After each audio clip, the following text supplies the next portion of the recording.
Chapter 40.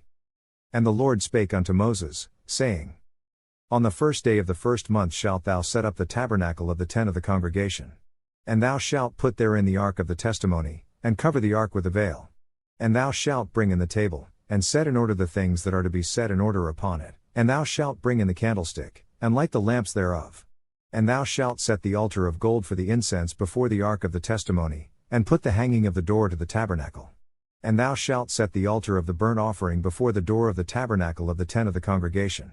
And thou shalt set the laver between the tent of the congregation and the altar, and shalt put water therein.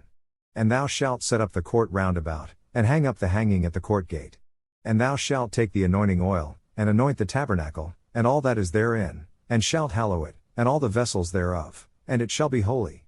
And thou shalt anoint the altar of the burnt offering, and all his vessels, and sanctify the altar, and it shall be an altar most holy. And thou shalt anoint the laver in his foot, and sanctify it. And thou shalt bring Aaron and his sons unto the door of the tabernacle of the congregation, and wash them with water. And thou shalt put upon Aaron the holy garments, and anoint him, and sanctify him, that he may minister unto me in the priest's office. And thou shalt bring his sons, and clothe them with coats. And thou shalt anoint them, as thou didst anoint their father, that they may minister unto me in the priest's office, for their anointing shall surely be an everlasting priesthood throughout their generations.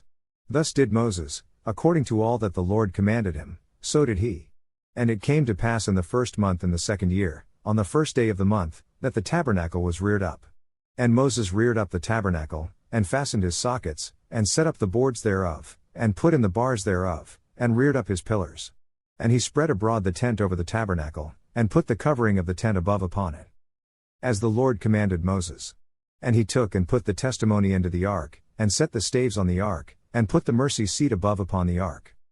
And he brought the ark into the tabernacle, and set up the veil of the covering, and covered the ark of the testimony, as the Lord commanded Moses. And he put the table in the tent of the congregation, upon the side of the tabernacle northward, without the veil. And he set the bread in order upon it before the Lord, as the Lord had commanded Moses. And he put the candlestick in the tent of the congregation, over against the table, on the side of the tabernacle southward. And he lighted the lamps before the Lord, as the Lord commanded Moses. And he put the golden altar in the tent of the congregation before the veil. And he burnt sweet incense thereon, as the Lord commanded Moses. And he set up the hanging at the door of the tabernacle. And he put the altar of burnt offering by the door of the tabernacle of the tent of the congregation, and offered upon it the burnt offering and the meat offering, as the Lord commanded Moses.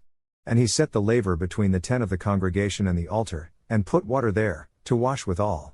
And Moses and Aaron and his sons washed their hands and their feet thereat. When they went into the tent of the congregation, and when they came near unto the altar, they washed, as the Lord commanded Moses. And he reared up the court round about the tabernacle and the altar, and set up the hanging of the court gate. So Moses finished the work. Then a cloud covered the tent of the congregation, and the glory of the Lord filled the tabernacle. And Moses was not able to enter into the tent of the congregation, because the cloud abode thereon, and the glory of the Lord filled the tabernacle. And when the cloud was taken up from over the tabernacle, the children of Israel went onward in all their journeys. But if the cloud were not taken up, then they journeyed not till the day that it was taken up. For the cloud of the Lord was upon the tabernacle by day, and fire was on it by night, in the sight of all the house of Israel, throughout all their journeys.